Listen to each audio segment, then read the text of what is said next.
I recently read a very interesting passage in the Bible. It's in Revelation. It's chapter 10, verses 8 to 10. Here's what it says.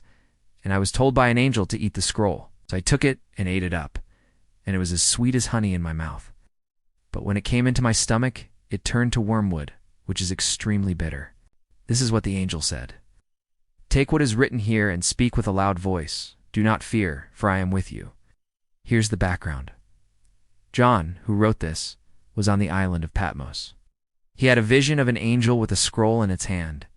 The scroll was sealed with 7 seals, and John asked the angel, "What are these?" And the angel said, "These are the things that must take place in the future." Then the angel told John to eat the scroll. When he did, it tasted like honey, sweet. But when it got into his stomach, it made him feel sick. Let's think about this for a moment. What does this passage mean to you? What do you think it means? Let me know in the comments section. Well, here's what I think it means. You know how sometimes people say that knowledge is power? Well, that's true, but only if you use it. Knowledge by itself doesn't really do much. It's only useful if you apply it. For example, let's say you have all the facts about how to bake a cake, but you never actually bake a cake.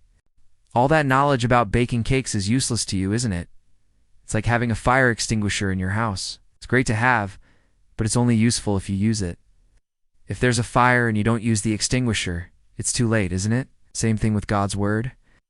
It's great to know the Bible, to study it, but we must also put it into practice. We must apply it to our lives.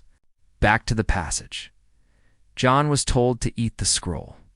Eating is a way of showing that you agree to what's inside, that you accept it. So John not only read God's Word, he accepted it. He agreed with it. But notice what happened. It tasted sweet in his mouth, but it turned bitter in his stomach. What's the difference? Well, in his mouth, he probably just saw the surface. Odd. But in his stomach, it affected him from the inside. That's what happens when you really apply God's Word to your life.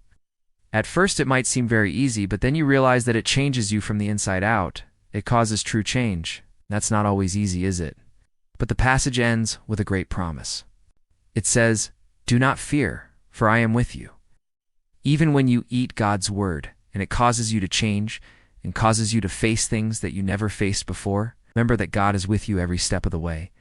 Thank you for watching. If you'd like to watch another short, you can tap on the screen here.